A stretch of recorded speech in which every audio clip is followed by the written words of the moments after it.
Hello everyone. Welcome to our Game Studies India Adda, an informal session where we'll be talking about. Uh, we basically discuss on a issue that we have talked about earlier. We want to see it's a debate. We want to see what people think about this topic. And today's topic is Magic Circle.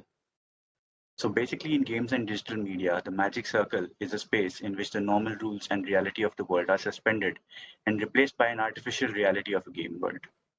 This concept was first talked about by uh, Johan Huizinga in his book, in his work, The Homo Ludens, a study of play element in culture, where he distinguishes the fundamental characteristics of what he where he defines play as a fundamental characteristic of what he considers a special and significant form of activity with a social function. He states that although all play has its rule and is free, but free is in fact freedom, because no one is forced to play. It is not ordinary or real life, but rather a stepping out of it into a temporary sphere of activity. Moving on to the game studies angle of this topic, it's mainly popular because of its place given to this term by Salen and Eric Zimmerman in their seminal textbook on game design, Rules of Play, Game Design Fundamentals. For Salen and Zimmerman, the magic circle becomes a shorthand for the idea of a special place in time and space created by a game, a finite space with infinite possibilities. And it is especially seen as a closed circle in which the players enter as a distinct space of meaning separated from the real world. But however, given the modern games and their game design, this concept has come under question. And that is what we would like to talk about today. So, with that, I would like to open the session for everyone. And I would like everyone to briefly introduce themselves, like the name, their organization, and their research interests. We can please start.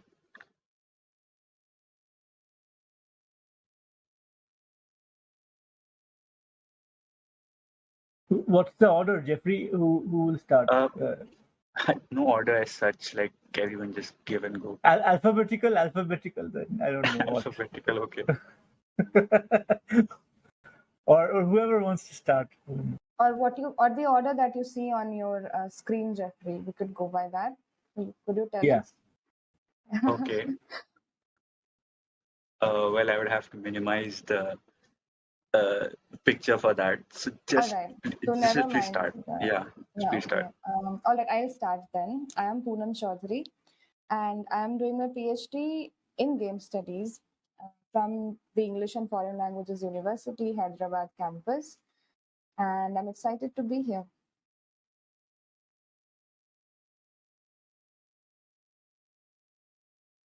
Okay, I'll go next. I'm Dr. Shobhit Mukherjee. I'm assistant professor at the Center for Studies in Social Sciences. I work on video games and storytelling and video games and post-colonialism. Thank you.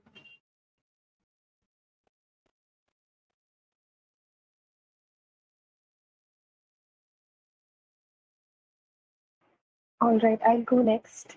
Hello, everyone. I am Zehra, and I am a PhD scholar at the Department of English, Jamia Millia Islamia. My research area is video games and dystopias, and that's what I do. Nice to meet you all.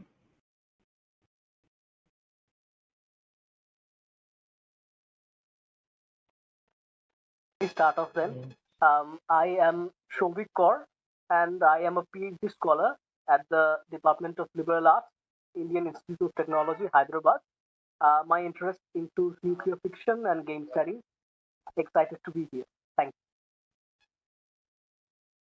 you. I also want to say that Nisharga Bhattacharya is just mentioned that she's unwell, so she can't speak much here. But she's a PhD scholar from the English and Foreign Languages University. Hi everyone, I'm Prabhash. I'm doing my PhD from Arts and Aesthetics, JNU. So my interest working on video games and basically trying to figure out what the games mean in the Indian context. That's about it. Nice to meet you all. Hi everyone, I'm Asha C. I'm assistant professor of English at Government College Nirmangada, Tirunelveli, Kerala.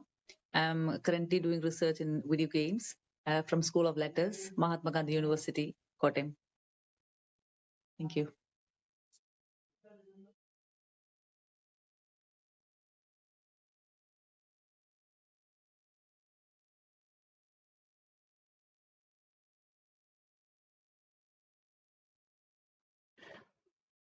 Well, I guess that's everyone then.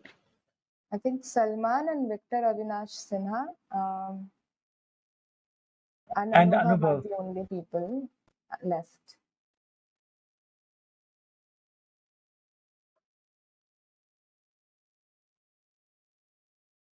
I think Salman is disconnected, but could maybe Anubhav and Victor Avinash Sinha, could you please introduce yourselves very briefly?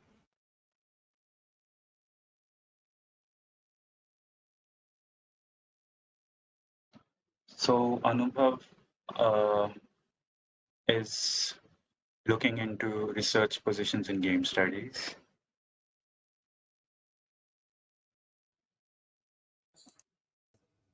Hello, everyone. Am I audible? Yeah, hi. Yeah.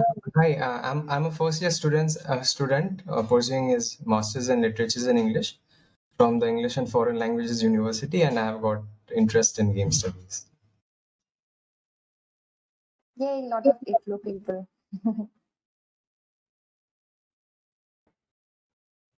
Yeah, whole contingent from FLU. Wow. Lots of game studies happening in FLU.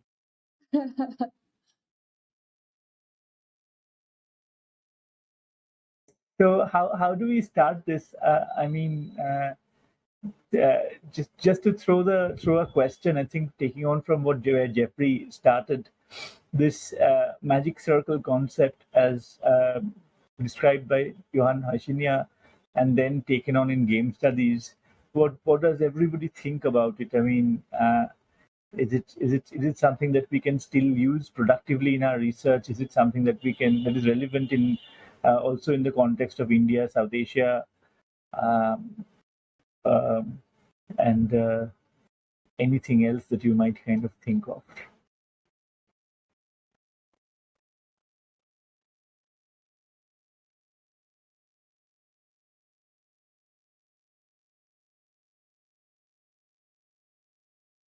I mean, I have a lot to say, but I don't want to say much because then I kind of just keep talking. So maybe if somebody else, I don't know, starts. I mean, my point is that I think Salen and Zimmerman actually take a very specific kind of like, first of all, they say that Harshinia mentions the magic circle in one place and mention it kind of tangentially, which is not true because Harshinia, if I'm actually, I sent you this kind of list of places where he uses magic circle in his book Homo Ludens. And I haven't checked his other books, but I'm sure he mentions them in his other books as well somewhere. But he uses them.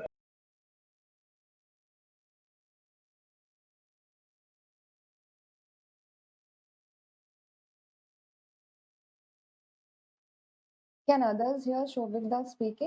His signal has Oh gone no. temporarily, I guess. Okay.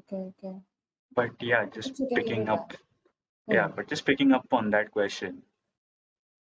So like the uses were very specific in Homo Ludens. So what would be like? Do you guys have any opinions about that?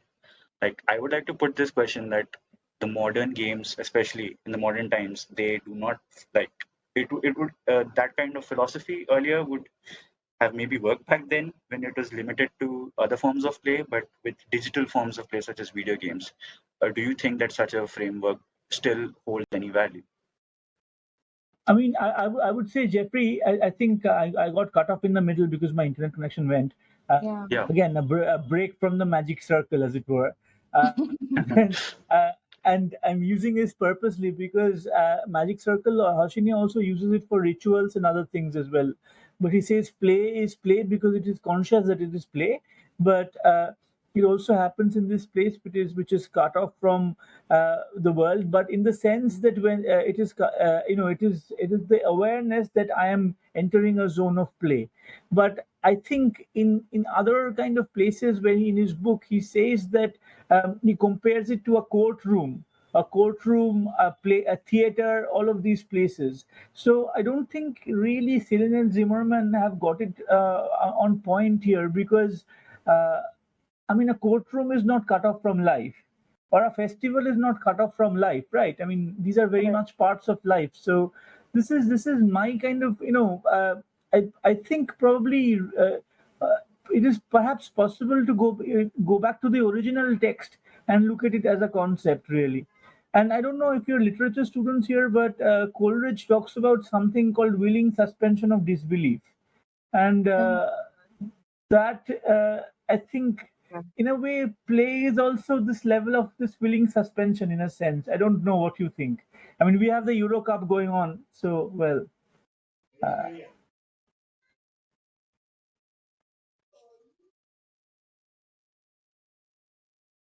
I agree with what Just to Shobit weigh in has on this, said. Yes, um, Shobit, please go on. sorry, Poonam, please go ahead. No, it's okay, you go on. I was just going to say, yes, I Um, agree with Shobit. um, just to weigh in on this, because we were just talking about the euro. I recently read this fantastic report where they talked about the possible reasons behind uh, France's shock elimination, and there was this very curious thing which they say that that the team management had a lot of trouble because the players were awake deep into the night before the match because they were playing FIFA, which certainly sounds like a magic circle within a magic circle. I mean, if one can use the phrase in that particular way, because they were playing FIFA deep into the night just before a quarterfinal game. Sorry, just before the last 16 game, which is pretty interesting. And that sort of also makes me think about this particular issue. I mean, I would sort of like to think about how we can sort of use this example to sort of also complicate the discussion a bit, maybe to find out other tangents. I mean, what do you guys think about Can I complicate it a little further, Shobik Kaur? Because it? uh, are these players who are playing FIFA before the game, right? Let's look at it. They're playing FIFA before the night before the game, and then they're playing football. The next night, I mean, not well, they're playing football as in they're playing the real thing in the Euro Cup. So when they're playing the match, they're being paid for it. So is it really play or is it work? So is the playing FIFA play, and is the playing in the Euro Cup work, or are both of these cases play? I would like to complicate it a bit further because there are rankings in FIFA, and if you play are pretty high up in the rankings, you get sponsorships and other kind of things. So even playing FIFA becomes work in this aspect. So what would you guys think about So, that? so then I want to introduce this concept of play and labor together. So, because what Jeffrey is saying, if I'm not mistaken, if we are trying to up our rankings in FIFA, and it becomes kind of like a chore or almost like a labor, then it's kind of play and labor together, or it's so. Uh, and then also may I also bring this back to the first question? Where is the magic circle here then?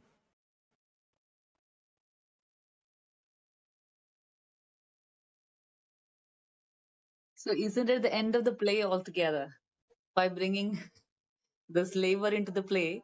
It hasn't is play alive anymore? Is play dead? Can't we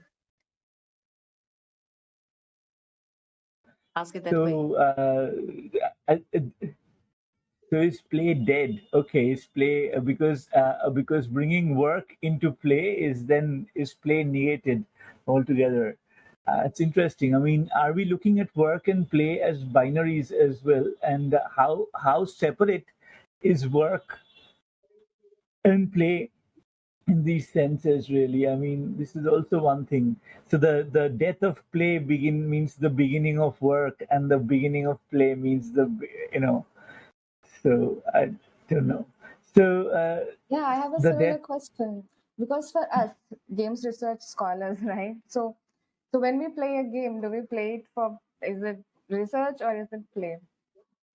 Could it be I, I applied? I'm How? just going to interrupt here, Jeffrey, because Yeah. Anubhav is writing stuff in the chat box. I think he can't speak up, so he's writing stuff in the chat box. We'll have to look at what people are saying in the chat box in case there is no raise hand function here. Sorry, so He states that leagues in PUBG, that's the same kind of concept where you're climbing up the corporate ladder.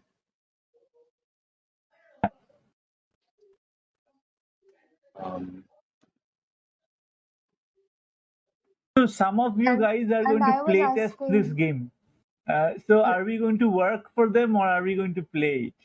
We've been given Steam codes to play the test this game. So is it going to be work? Is it going to be yeah, play? I think we should also like take the concept of say motivation. Like motivation does not necessarily mean it's work because we might not get paid for it. Sorry. Uh, so in certain like, what would you take? Like, how would you look at this angle if you put it as instead as motivation rather than work? Because even in hmm. our I entertainment, for example, we would like to, there are certain factors that like make us want to play the game to finish it. Is that necessarily work then?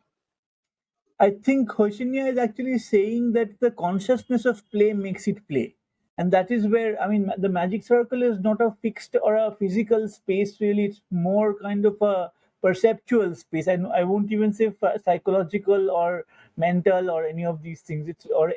It might be even an experiential place because it is the consciousness that you are feeling like you're playing. So, somebody who is playing in the Euro Cup, right? I know he's playing it to make money, but at the same time, there might be the sheer joy of just kind of kicking the ball, passing it to somebody else, and it might also still feel playful.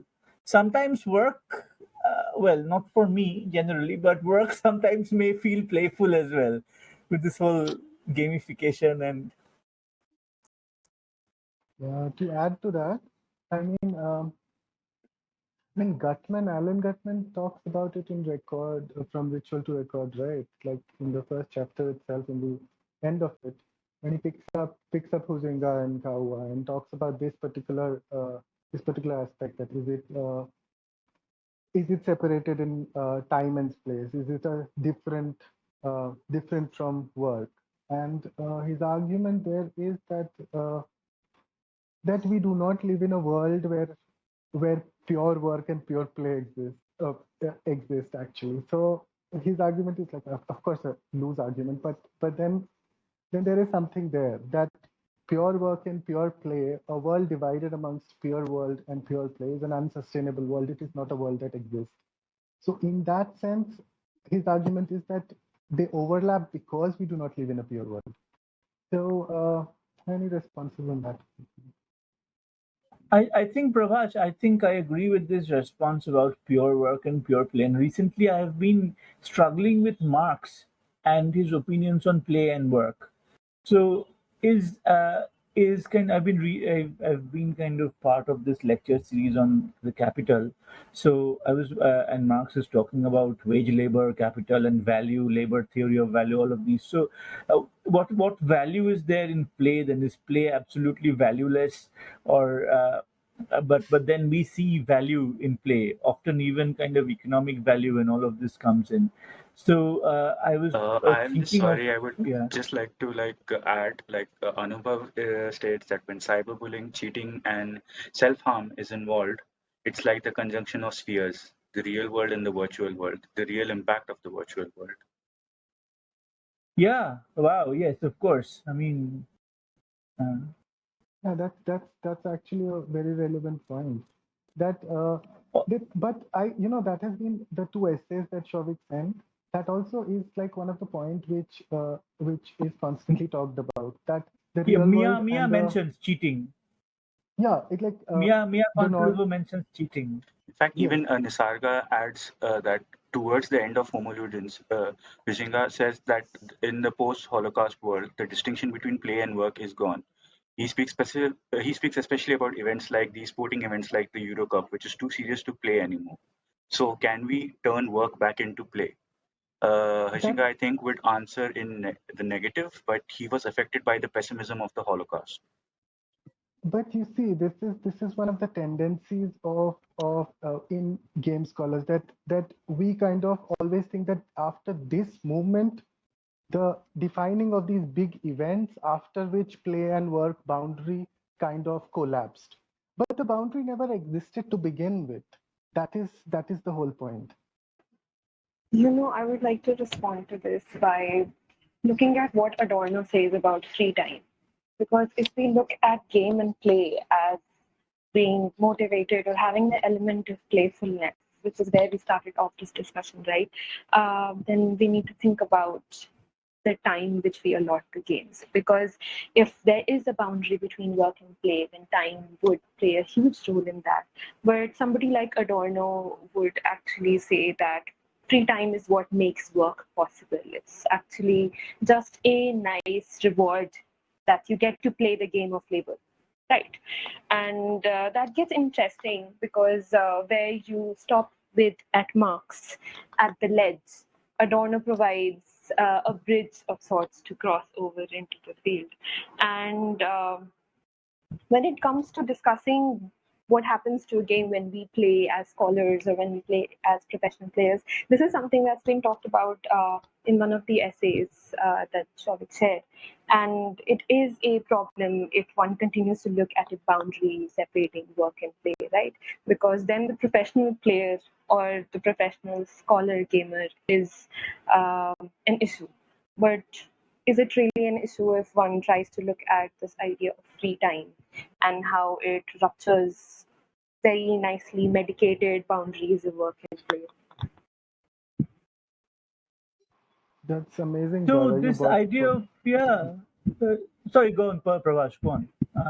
No, I was just saying that because in Adorno's Horkheimer's analysis, and even if we extend it to other cultural theorists um, who have talked about leisure and work division, so they are critiquing the whole project of construction of this world, which is divided between work and play, as if free work makes work free time makes work possible. So these together work in order to sustain the capitalist society in that sense. So yeah, just wanted to add that.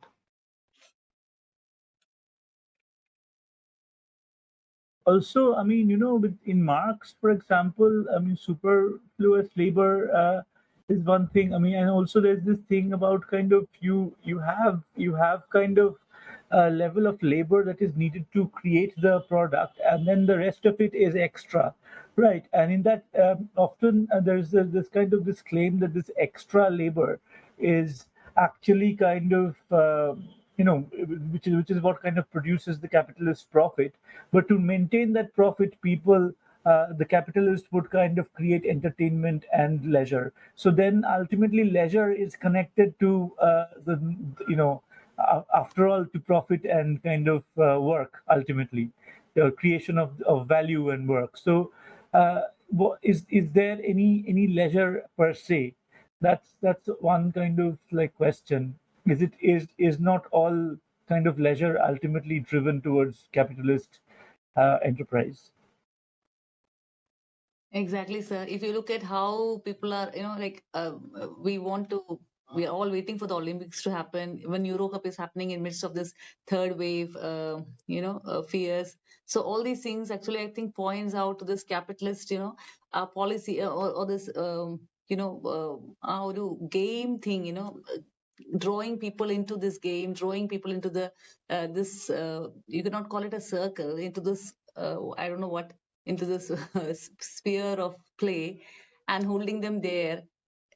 Is there some sort of, uh, has it been, hasn't, we've had gladiatorial fights in the past.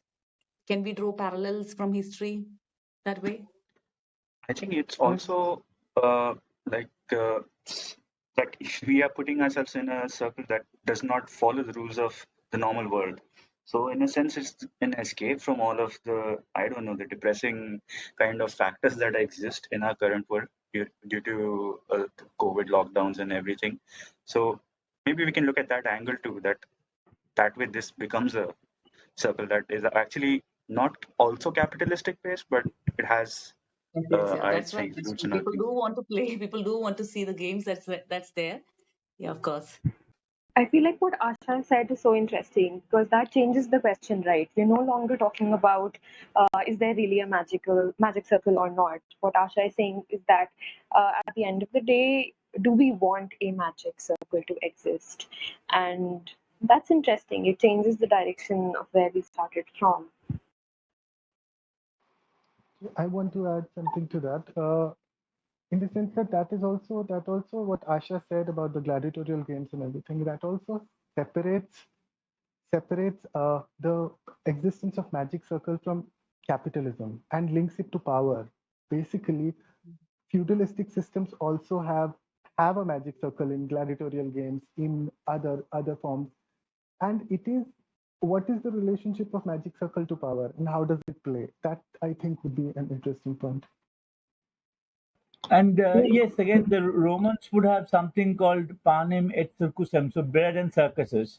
So the Roman policy to keep the masses happy was to give them bread and to give them circuses, so gladiatorial games. So that's again also the major tool for kind of controlling the populace.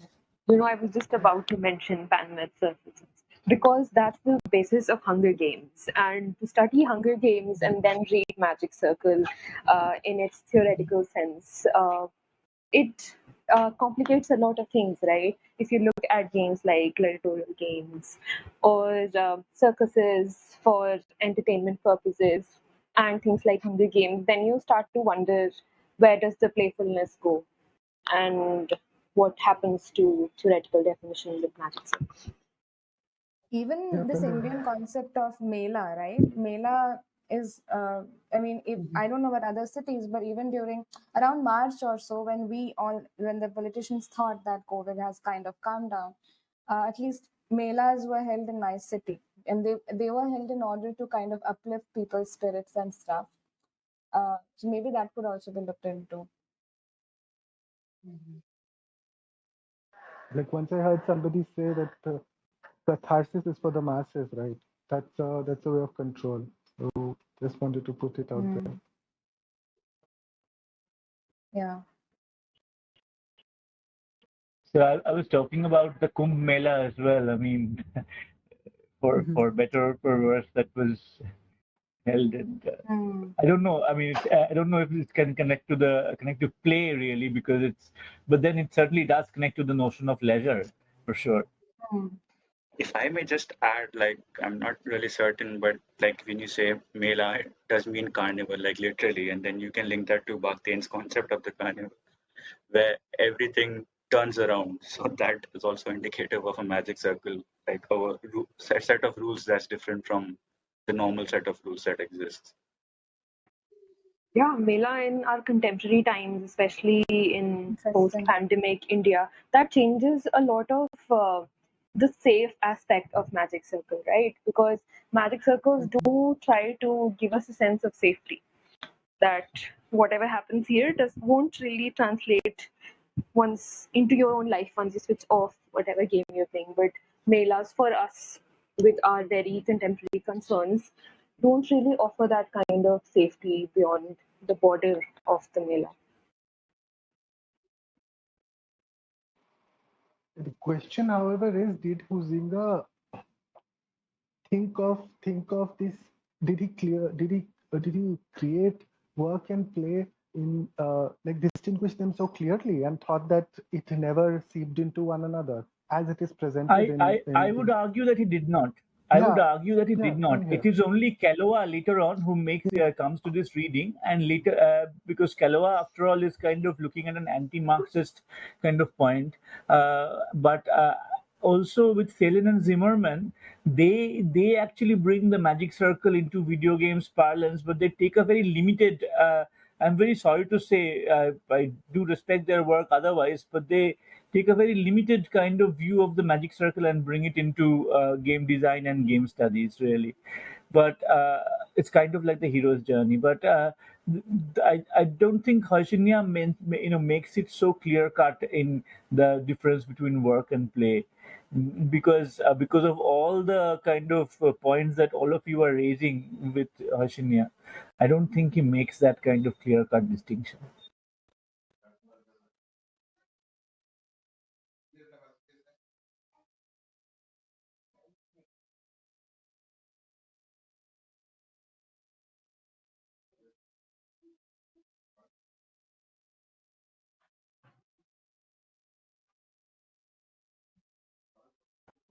Is the audio working or?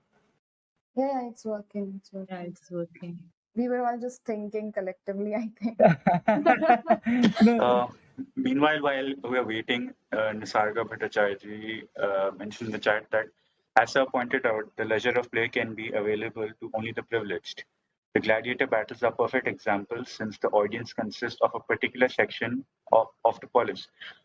Can we think of Benjamin's idea of aura in this manner? The disappearance of aura would mean the democratization of art. Similarly, the dispersion of the magic circle perhaps means the democratization of the game. In online games, ideally speaking, everyone can participate.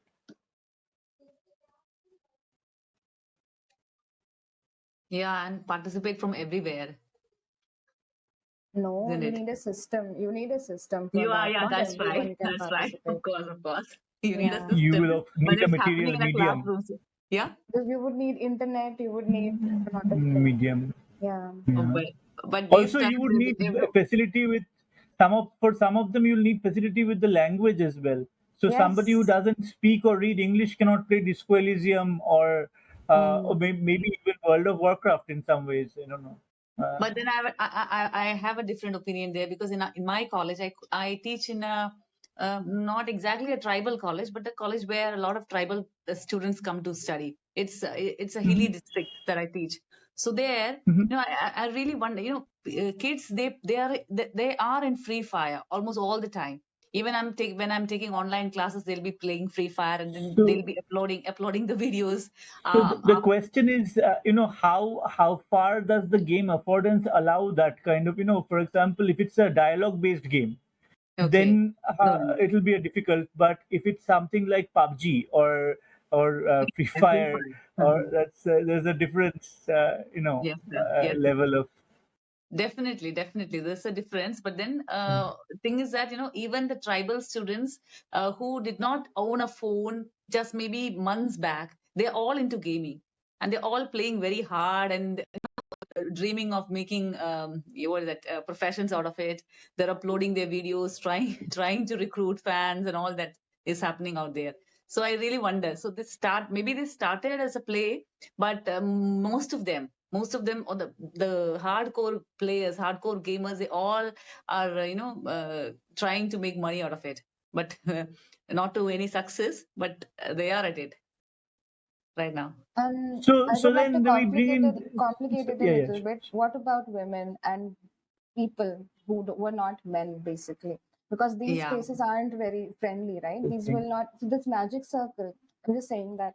So it's kind of limiting in that way, because it's kind of keeping a certain people, certain communities away because of the kind of these people that already exist in the magic circle. I'm just thinking out loud here. What are your thoughts? So, are you saying that men's magic circles might not necessarily be women's magic circles, or is it something like that? Yes, kind of. Yes, Yes. yes.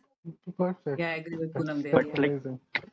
yeah, doesn't the power, relations between men and women, like if they are infiltrating what we call as this magic circle, doesn't that imply that the magic circle does not exist? Because it's the real world problems that are Hmm. coming But into I'm this saying scenario that then. it's a magic circle, but it's like the people inside the magic circle are pushing people away because they think it's their territory. So sometimes people feel territorial, perhaps. about Yeah, so that that circle. would Because imply, that happens a lot in the gaming community. There's a lot of gatekeeping, right? So yeah, that happens very, very often. Even with mobile games, a lot of these hardcore gamers, they don't even consider mobile games as video games. So there's that. So I'm just That talking can about happen even in the gatekeeping. cricket field.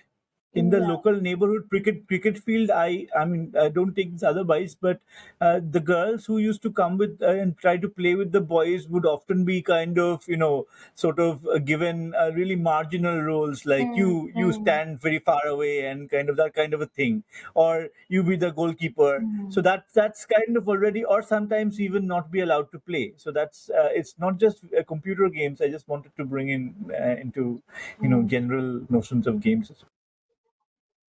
Yeah, to respond to Nisarga's question about the aura, uh, how do you think the aura has been replaced? The aura, if it is like the sacredness of something, or that defines the itness of something, but that does not change. Like, while we have moved from a sacred worldview to a more mathematical or statistical worldview, the aura has been replaced by scientism. Sacred has been replaced by scientism. So the aura hasn't been replaced as such. So as far as democratization goes, I am not sure.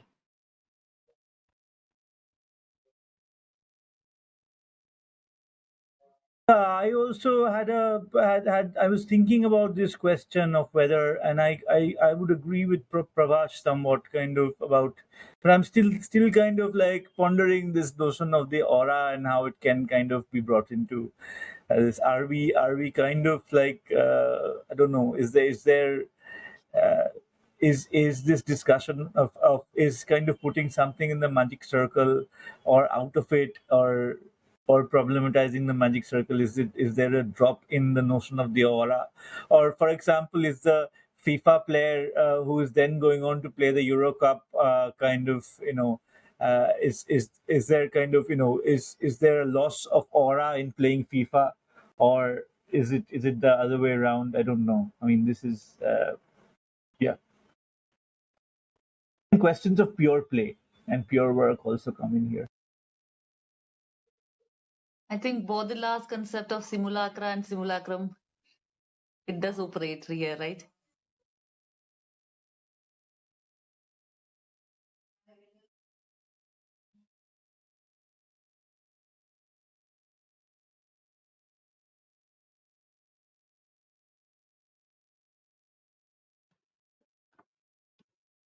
Nisarga does respond back saying that indeed the aura has not changed. The sacred has reappeared in forms, but I think this aura is a bit different, for it does not always take itself seriously. It can entertain memes on it and through them extend its political influence.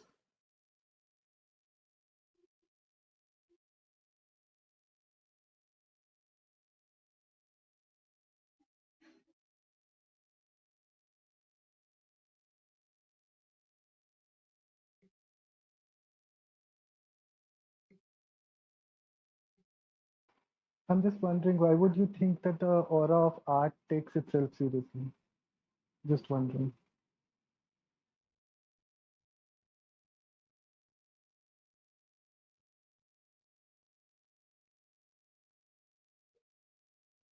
And even if I it think is so, yeah.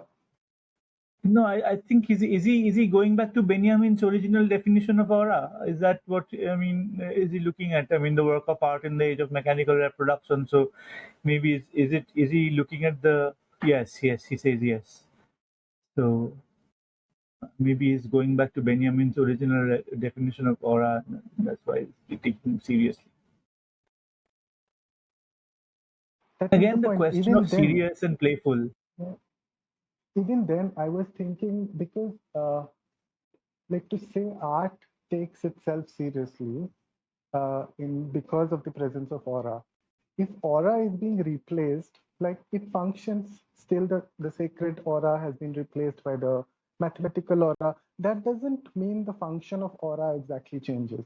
On the level of function, like you talk about memes and other things which exert power, So I do not see a disappearance on aura. Now we can talk all day long about how this aura is different than that aura, which is, I guess, a lot of work has been done on that. I guess that how the sacred and science and and stuff. So one of the things I wanted to say is that this whole business of kind of play versus work, and Huizinga and Marx, all of them actually originate from Schiller's notion of play, which is kind of play which makes you free. And I think that that is why, I mean, they kind of keep kind of differentiating play from work, cutting off play from work. And then I think also that kind of play replaces what what is called alienation in Marxist terms and I things like think that. like Anubhav states a point here that might tie in this. He says that Aslan Ash, most famously known for playing Tekken 7 from Pakistan, is a great example of overcoming power play. No sponsorship, no great equipment, but he won tournaments, uh, prominently in Japan and US, if I remember correctly. And he defeated other privileged players by the sheer joy of gameplay or flow. Is it just sheer joy of gameplay or flow? I mean, that's one big question. When you're playing Tekken 7 in esports, is esports just sheer joy of gameplay and flow? That's the Also, it's important to note, like, especially in that case, like the Pakistan esports scene, specifically in Tekken, was like relatively unknown to the world. All it took was just one person to go out there and then demonstrate the kind of level they are playing at. So I am not necessarily sure if it's about that, because the kind of environment you're growing and playing in also affects these things.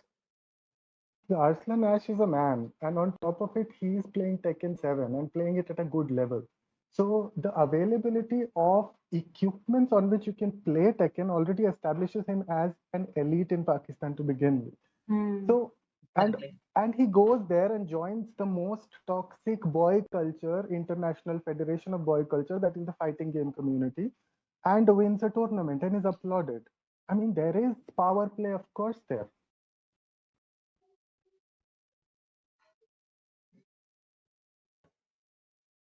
Yeah, but Anubhav says it's all relative, but I think I would agree with Prabhash here because, I mean, look at the parameters, Anubhav, that Prabhash has laid out. There is kind of elitism, there is money, availability of material, there is the patriarchal culture, the boy culture, really. So But all of just these. if I may, just to throw like be the devil's advocate, let's look at like gaming culture in the various countries. Now, Tekken, for example, the winners of these kind of tournaments have usually been from Korea or Japan, where they perceive gaming as a very different concept.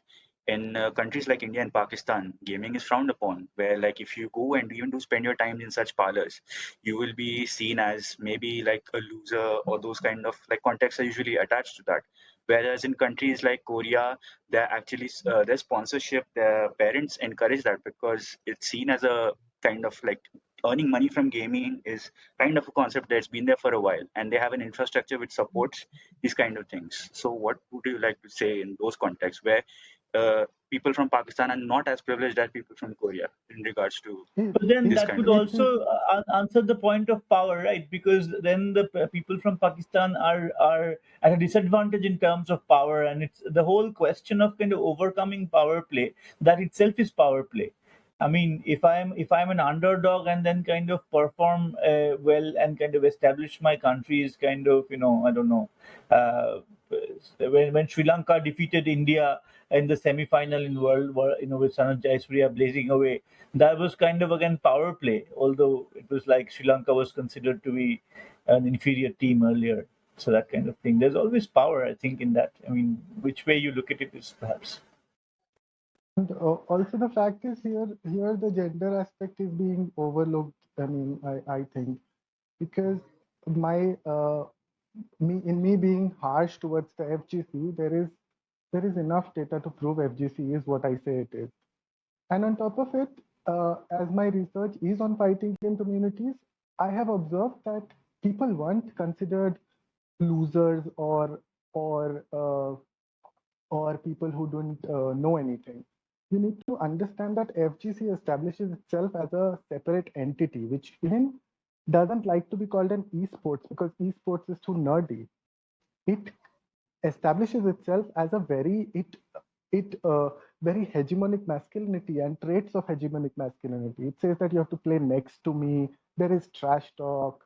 Then there is a lot of things. So it was basically, even in Indian scene, it was appropriated. People went who played in the parlors were practicing the traditional hegemonic masculinity. Digital masculinity doesn't always uh, get into that, doesn't always translate into, say, the nerdy and the uh, nerdy kind of masculinity. It is also appropriated by hegemonic masculinity, and that's what we need to also keep in mind. But now to just kind of, sorry, Asha was saying something. Sorry. No, sir. No, sir. I was listening. I was listening. All ears. I just wanted to say that there is this esports player, woman player called Pindarika Dorji in Bhutan. She is one of the big celebrities in Bhutan. Bhutan is a tiny country, well, and she writes under the name of Pinda Panda, and she plays from Malaysia, but she is this Bhutanese girl who plays different kind of esports games. I mean, esports itself is kind of perhaps more liberating in that sense because it allows.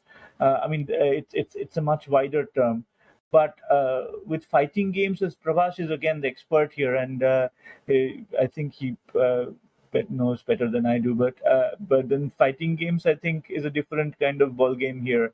Uh, but with esports, I think there it's possible to open up. And I also want to know whether the players in Korea and in South Korea and Malaysia and other Japan, how much female or women representation is there in kind of esports? I mean, that's something I'm kind of quite interested in. And again, to link back to Poonam's question about the magic circle being exclusive for some for genders. Acha, regarding that, since we mentioned esports and we're talking about labor to a certain extent, so on Clubhouse, I met this esports. She is in there's this wonderful woman. She is into esports and she's Indian, and she was complaining about pay. So there's apparently a pay disparity. So even when women are included in these esports teams on the basis which these esports companies say that the players are selected on the basis of skill, right? So apparently everybody is, they have the same skill set and they're equally skilled. Even then the women are paid less. So the pay disparity also comes in when we talk about labor. Also, I mean, let us bring it back to something even very basic. We've been talking about video games, but just bring it back to a board game which all of us imagine all of us are playing Monopoly, right? Which we are playing with fake money, which is again kind of spills over into the real world in terms of taxes, payment, and all of that, capitalism, and all that. But even there, people can actually kind of form teams and then kind of like also exercise power depending on who has what kind of position outside the game. Right. For example, if you're playing with somebody who has bought you the Monopoly board and might take it away from you, that's a different. I don't know how far the magic circle will hold there really, because there will be power in the very, and just bringing it back to a very basic kind of thing. Uh,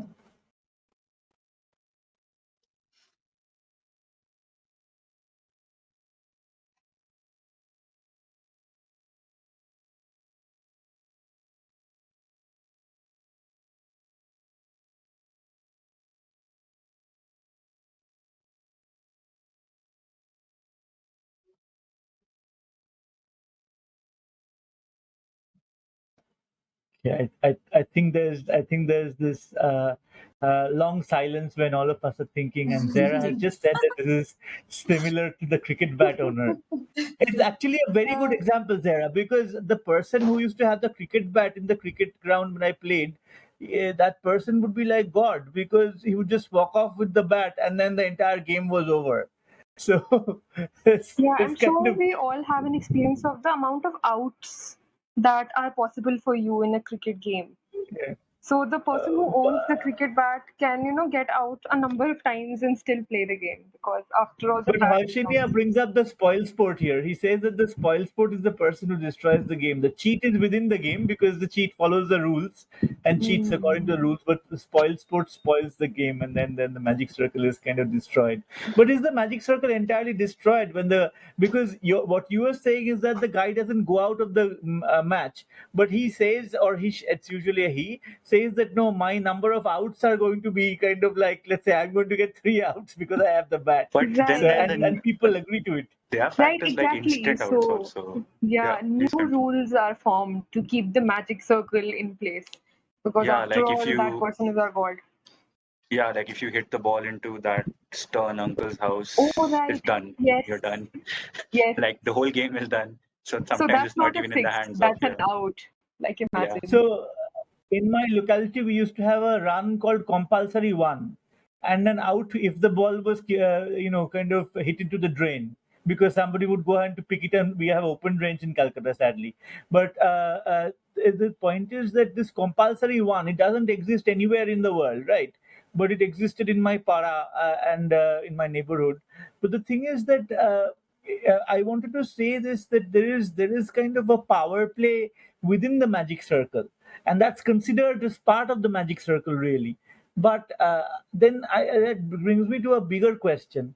So, if there is a power play that the magic circle recognizes, is that already not breaking the magic circle because it's about power as well, and power doesn't just stay within. This was the point that I was even like referring to when Poonam was talking about how, say, like the the magic circles were exclusive to males basically, or they were trying to push women out.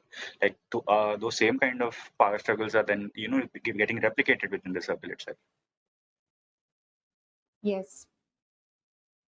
These So we are power actually power kind of structures seep in basically, I think. So we are actually talking about magic circles being about power. Actually, I mean, Yeah, instead of it is. labor and play and all of that, everything is gravitating towards power. From Yes. Asha's comment on the bread and circuses to Poonam's exclusiveness, and then esports and fighting games. It's, uh, it's interesting Interesting. because Alan Gutman talks about it, right? He says that what happens. He talks about peer pressure in sustaining the magic circle. What happens when two people are playing and one doesn't want to play? One says that let's play, let's keep on playing. The other one says that reluctantly says, oh no, maybe. But still, the game goes on. Is the magic circle then sustainable by an individual's will, or the one who is either through rhetoric or through some like a bat or something can sustain the magic circle, the individual? So Uh, can I take us to the Mahabharat? In the Mahabharat, they've played this dice game, which is considered this big kind of turning point. So Yudhishthir loses the dice game. He loses everything in the dice game, including his wife and all of this, and you know the story. But then he's given everything back and he plays it again. He's given another chance. He plays it again. But my question is, what about his brothers? Did his brothers, they might not have wanted to play as much, right? I mean, and they were often kind of asking him to stop, but he goes on playing. So sometimes we are also unwilling players, right? Or sometimes, even a team game, we might not want to play exactly as like, I think this is what Prabhas was also saying somewhere, just kind of that we might not want to play as but then we are forced to. We're kind of taken along the. I mean, if you ever play Uno with a new group of people, yeah, you don't Sir, really want to follow their rules, right? But you also want to play the game. But yeah, Uno with new people is torture. Yes. Yes. So much fight about the rules. Do And you draw you can four have and your then you do siblings your along. yeah. Yeah, they won't really help you out in that game. Yeah. sir, continuing with the talk. Mahabharata theme, can I pitch in here? When you mentioned the Mahabharata dice, the game of dice, actually it was Shakuni and it was Duryodhana who laid out the coordinates of the game. They actually forced them to play the game, right? So there was this pressure. Actually, people in power, who were on the upper hand. It was a Kuru, what is it, court where they had to play in front of the king. So I think that sort of a thing is happening in very closely, because we are all pushed into this in playing games more than often. Like how I always related to my campuses, where I see a lot of boys to belong to particular groups. They are pushed into play, or whatever play, not only the digital games, other sort of games, even into these experimenting with things, and all that stuff. So you create a framework, you create a larger world, you conjure certain coordinates within which they have to operate. So uh, that is what I would like to. Yeah, from Mahabharat, let's we can also go to Ramayana, right? Where Ram kills Bali, and when he dies, in the end, what is the explanation that he gives? That you have done this and that. A lot of things you have taken your brother's wife as your own and stuff like that. So Okay, when you Bali is create the rules of complaining the this, game. You this as create a the rules of the game. Yeah. yeah, and that's what like he talks about, like he says that you have killed me, you haven't followed dharma. And end of the passage, uh, Ram gives an explanation, says that you are an animal ultimately, so I can kill you. There is no operation of dharma out here between you. Me and you are not equals. That in itself, again coming back to power and the sustenance of magic circle.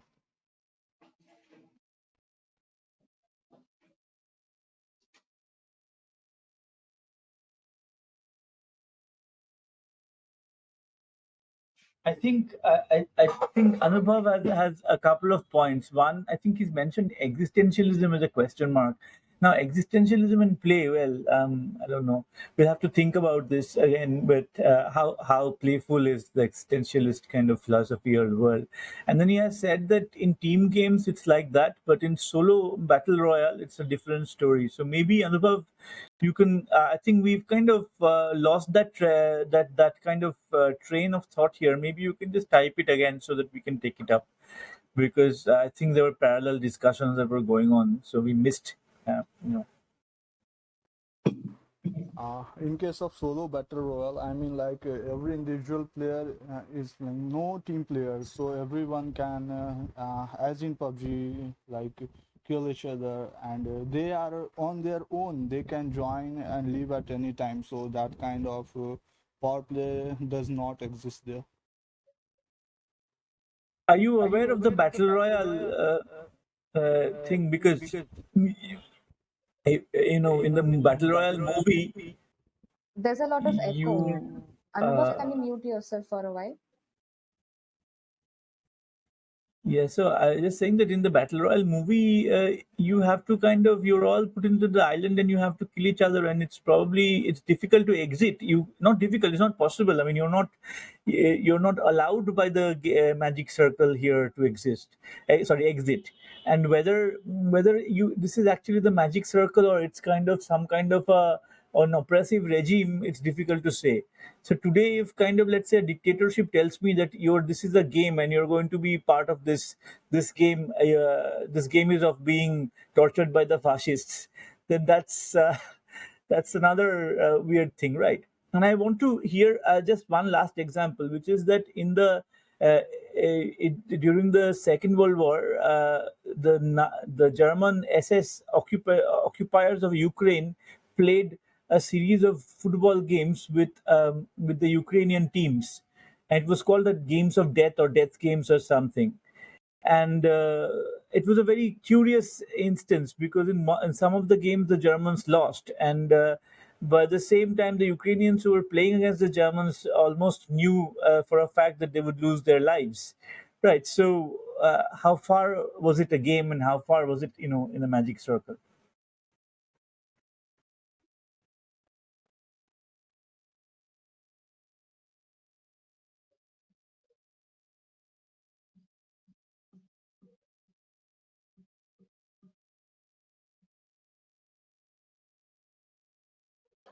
Anubhav replies back by saying that anonymity plays a role.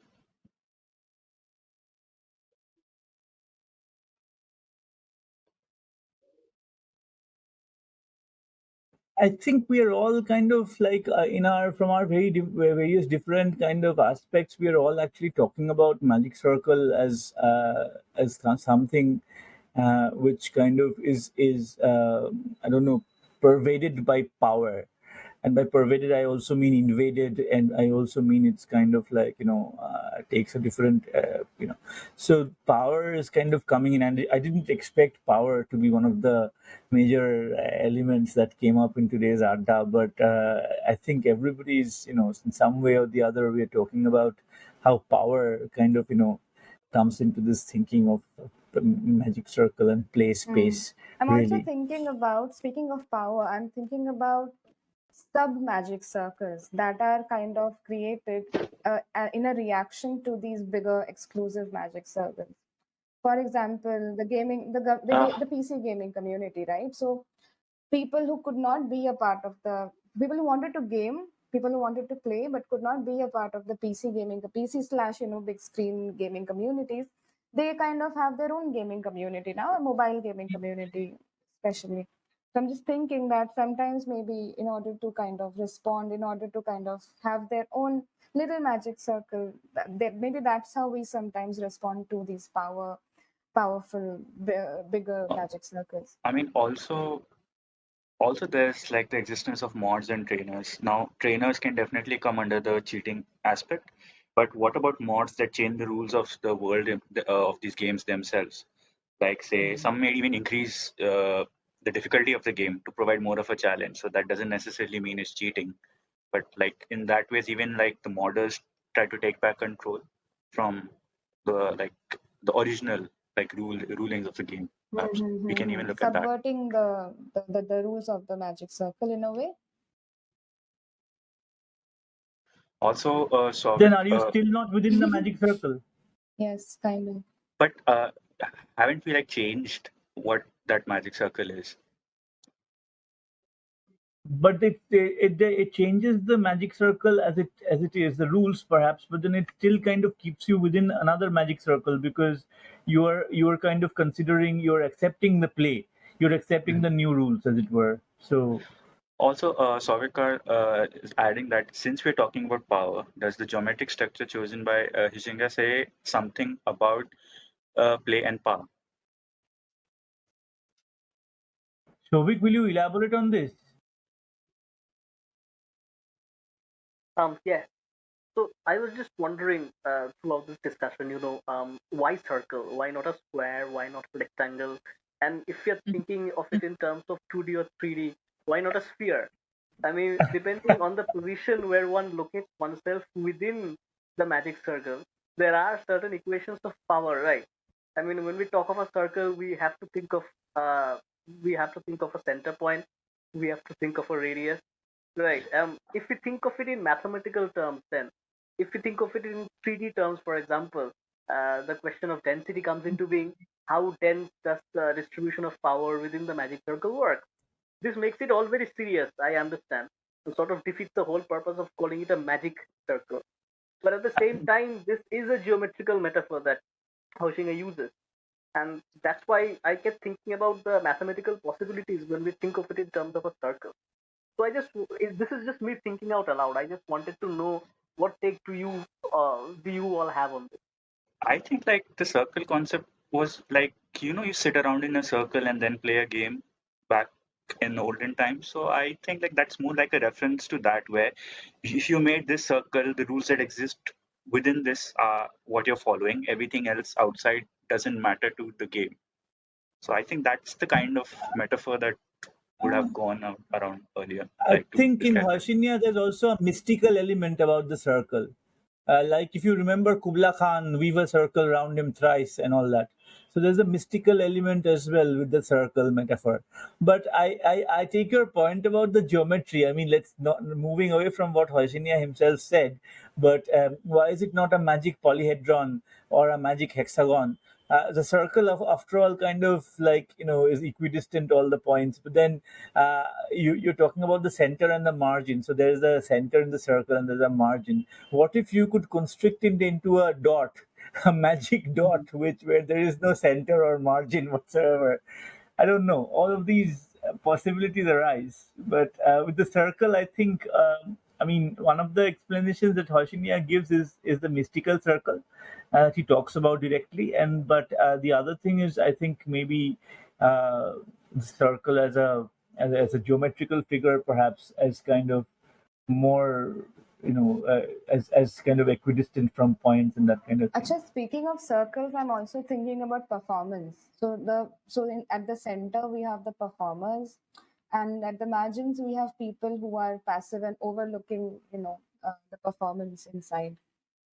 I mean, I'm thinking about a very typical, like a wrestling match between two people and they're fighting, and then in a small town. I'm just thinking in a village or so, and then on the sides we have people standing and shouting, hooting, supporting. But in the middle, we have these.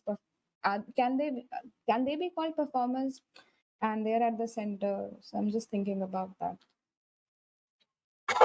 So Huizinga talks about the tennis court and the play theater all as the magic circle. So I think he's also including the audience as well, because the audience, after all, in a cricket match, you are agreeing to the rules of the cricket match. You are agreeing to the fact that if somebody hits the ball to the edge of the field, that's a boundary. You're agreeing to that as a player. You're agreeing to that as an audience, as a member of the audience. But outside the cricket field, if somebody just hits the ball to the edge of whatever, it doesn't matter. Right. Only you have to recognize that it's a cricket match, and you be part as an audience or a player for the magic circle to work. That's a great point. I mean, you can also think in terms of like the in genealogical terms, the genealogy of a design, and you can think and probably relate it to the usage of circles in summoning or ritualistic practices, and the continuation of it in terms of like when pits were constructed and stuff like that. Just thinking maybe there is a genealogy of design kind of approach that needs to be taken in order to say something substantial about the circleness of magic, circle, whatever.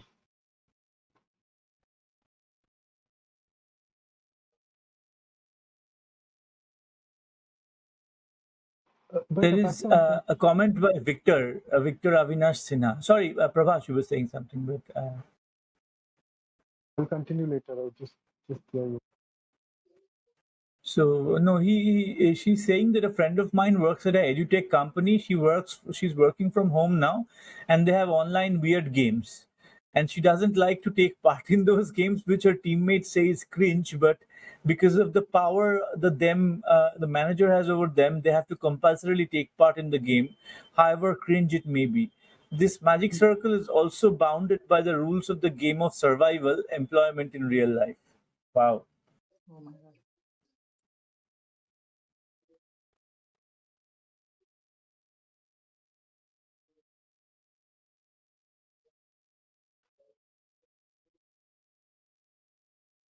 Well, I would like to remind everyone, since we are crossed the 1 hour mark, that we should now maybe try to make conclusion statements, or like just talk about in general what do we agree on, what do we not agree on, so that we can have a fruitful end to this conversation.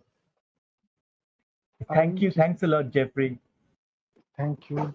I just wanted to pose one question. I mean, like, because magic Sure, circle sure. is so related with freedom, I wanted to imagine, just as a thought experiment, a world of absolute freedom. Let's imagine that.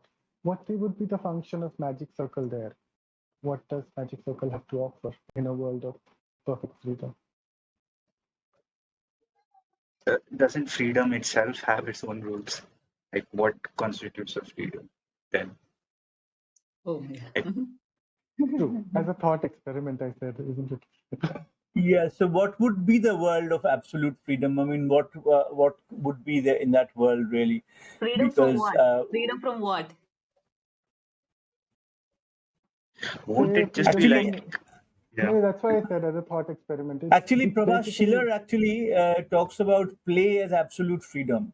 So if we are going by the Schillerian notion, and from which all of these people derive their theories of play, then perhaps that's like absolute. If then everything is play, and that's what Huizinga is also trying to say, because all culture is subspecie ludi, so all culture is a derivative of play, that kind of a thing. But then the question is, what is that freedom? yeah, but that's what I was just taking from Herbert Sooth's end when he talks about the utopia. It has been criticized a lot, right? But but any given sense of freedom will work. Whatever you define as a world of absolute freedom is going to work. I am putting absolute freedom as a subjective category that you can define on your own. Yeah. But what is Doesn't it gonna? yeah. What is?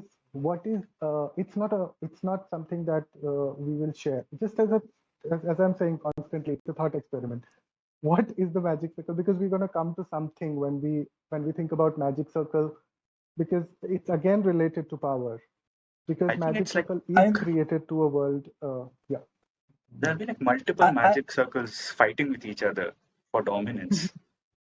Because, yeah. as you said, personal freedom is subjective. So someone's idea of freedom will not agree with another, and then the only way to sort it out is if one establishes dominance over the other.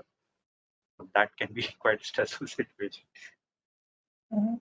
If I may, I want to also point to the elephant in the room, which is the sex and games. Yes. Because a lot of yes, because we never discussed this, but and this again the point about not discussing this, but there are all these sex games, and sex considered as like game like, but then there's already power structures involved in that kind of a thing there, and there are also biological issues kind of involved in that, all of that. So also as it were, sometimes like Bateson talks about fighting as meta in a play as meta communication for fighting. Play is also meta communication for sexual activities, and in his essay, right? So two monkeys kind of like, engaging in play, they're actually pretending to kind of engage in sexual activities, but not really doing that. And there's this whole concept of foreplay and whatever. So again, then also that is the other aspect I wanted to bring to this discussion.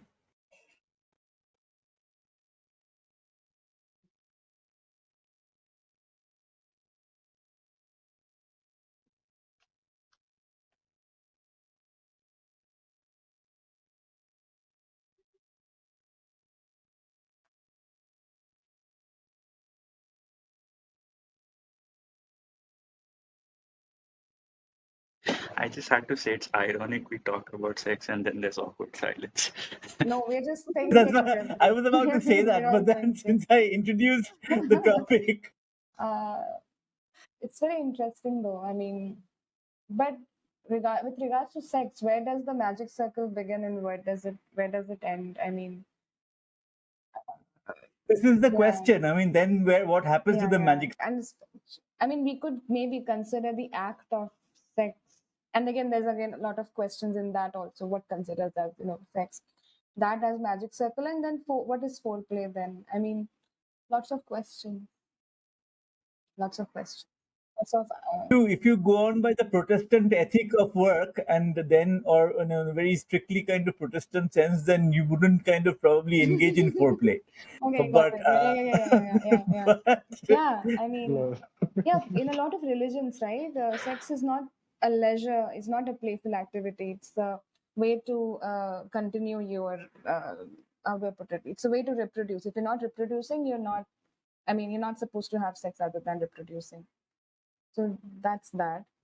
That could be considered. by the way, guys, I was quoting Gregory Acha. Bateson. This was not my I stuff. know Anand says just like in the wild.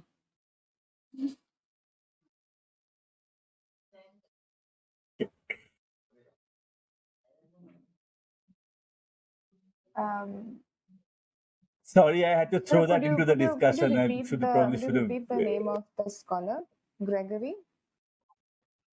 Okay, okay, Gregory okay. Bateson, his essay. I'll Yes, send you the link to it.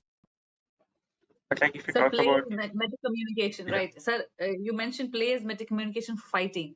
So is it this scholar who mentioned it? Yes, yes, same. Okay.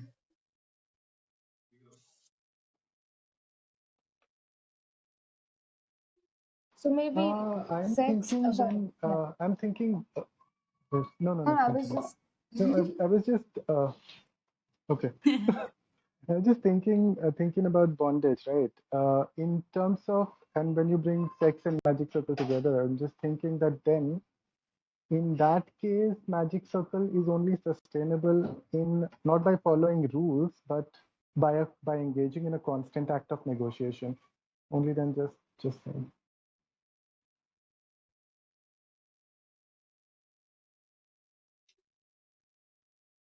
But is play also not the oh my god, I've got quite a few points there in the chat box. But isn't play also not a constant form of negotiation? Uh, it is in terms of, but then the power. That's what I'm saying. In terms of like, then play also needs to be that, which is slowly in terms of rationalization of ludic spaces. It is less and less becoming a space where everything is negotiable.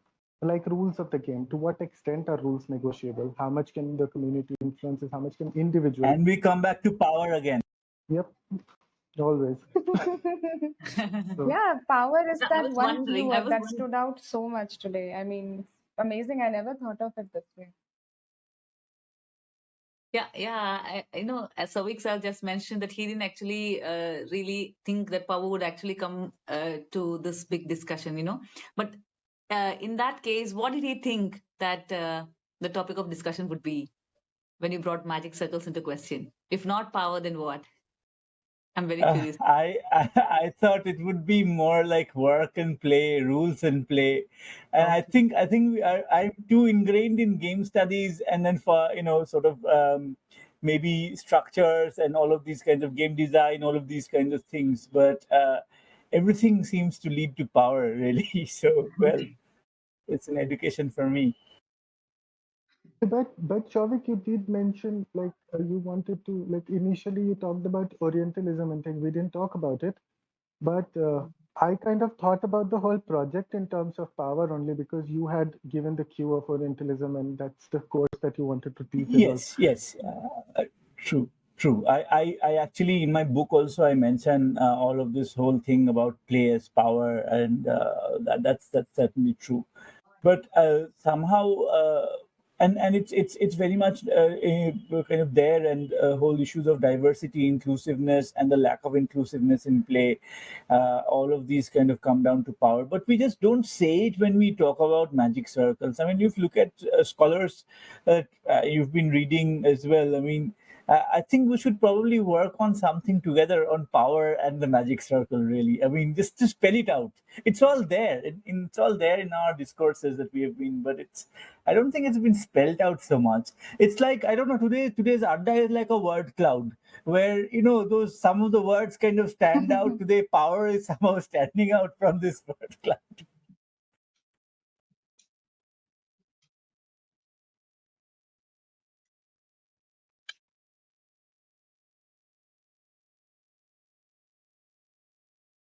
I'm also thinking uh, about this well, inherent yeah, feeling of joy that is often, talked about with regards to play. So maybe I'm just thinking about that, the feeling of joy, and uh, maybe that could define what play is. And, I'm just thinking. Yeah. Joy is gonna bring us into again into the realm of power, right? What is joyful for like joy can be Yeah. derived from Yeah. dominance, right? But I was also thinking about Which we the see in sex bit, games. right? I mean, uh, if Mm, it's consensual sex, and not just consensual, if yeah. if it's a leisure activity where both the parties or multiple parties are enjoying the inherent the joy thing, it's there. But if it's not, then I'm not. It's just uh, work probably for the person who is being kind of manipulated into having sex, right? Or whatever. I'm not sure about the right vocabulary here, but I'm just thinking about But that. even So yeah, what joy, I'm yeah, it saying, could be I mean, definitely be subjective, and yeah. yeah, I mean, but if both the parties are yeah, I mean, enjoying, Yes, like, Zara has said jouissance. oh Jouissance. yeah, Zara has yeah, gotten yeah, yeah. So, yeah, I was just thinking that even in terms of uh, consent, right? Consent, like you talk about, consent is extremely important. And even in terms of like when we see sexual relationship, consent is not something which is negotiated once. It is negotiated at multiple levels constantly. What somebody likes and what somebody doesn't like. Where is it that you're crossing boundaries? So again, it is play of power in that. Like joy is again constant. How long can you maintain that feeling for the other, maintain that like uh, be sensitive towards the other and incorporate their desires, and that's how it will go, I guess. How long can you sustain it? I guess that should be the defining feature of the magic. I think there is this problem of biology and culture there, right? So I want to bring up this point that Anubhav Anand has just mentioned. He says that single player games are mostly for seeking pleasure, but online games involve other variables such as bullying, ping, etc. Also, no option to save games is in single player. So, is it? I don't know. I mean, can we make this distinction or? And I know, Jeffrey, that we are already all over time, so maybe we should probably start wrapping up. And it was my fault that I brought in the other, as I said, the elephant in the room. But yeah. And those were important topics too, and it did lead to some comedy gold in the chat also. So nothing lost. So I can see. Yeah. But interesting because I had to play a lot of single games while I was growing up because I didn't have a community. So, I mean, yeah, it's definitely very interesting. Anubhav's point is very interesting. So, see, single player games. I But then we I also, had to play a lot of single player games because my internet sucked. see I so mean, many and then problems. we also have newer games like No Way Out and other, maybe even Assassin's Creed Unity, where there's this multiplayer option within the single player experience. So, like the points about save games and all, like that's pretty blurred in the modern context also right now. Because you have these features also in games that are traditionally single players, but you have multiplayer option too. But then True. when do you play in single games? Also, there is an other that you are playing against, right? Whether it be a bot or the space itself or whatever. So I don't know. Bring it back to the Magic Circle. Is the Magic Circle different in single player games vis-a-vis multiplayer games? And I think Anubhav is already answering the question. He's saying the circle is evolving, I guess. Yeah. But I think this is a point at which probably we should get some closure and maybe go back to leave this circle at least kind of and go back to our lives, quotidian lives. So I don't know, Jeffrey, would you kind of take charge of closing comments and all that? Well, this was quite an interesting conversation. We have gone through quite a lot of contexts, some that even I would not have traditionally associated with the Magic Circle.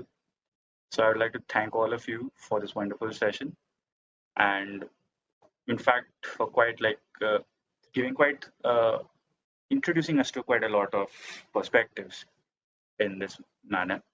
So I guess once again, thank you and congratulations for a successful session. Yay. Thank you so much for moderating this session, Thank you, Jeffrey. Yeah, everyone. thank you, Jeffrey. And I think there are still some questions unanswered, but we shall take them up at another point, I'm sure, in the Adda or in the WhatsApp group or somewhere else. But and actually, we are ending with a very interesting question asked by Nisargo. But I think we have run out of time. But this is quite interesting. But well, thank you so much, Jeffrey. I have and a everybody question though, here. as in with Thank you, regards Jeffrey. to the Thank you, magic everybody. circle that we are on right now. Jeffrey, I think you would have to end recording before you close. I mean, I don't think you can see, like, it doesn't Yeah, work like I Zoom, would I have to think. do that. Yeah. I will have to close the recording and then manually end the meeting for Achha. everyone. So Alright. I'll do that right now. Yes, yes, yes. So if you close the recording, then it gets saved Oh, on the okay, server. okay, okay. So you will Yeah. get it. I think Thank God. Game Studies India will get an email that it's been recorded, so we can yeah. then Oh, I'm download You it. will get confusing an it with Jitsi then. This was that was Jitsi, I think. No, this will Okay, save it okay, on the server. And may I seek all your permission, because we can put it on YouTube then in our Yeah, channel. sure, absolutely. Yeah, sure. Excellent. Yes.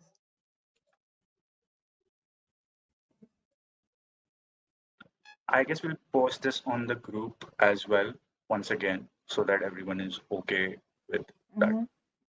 Okay. Okay, then. Thank you all and have a All good right. day. Thank you. Okay. Bye bye. We had a great Bye bye. time. Thank you. Good night. Thank you.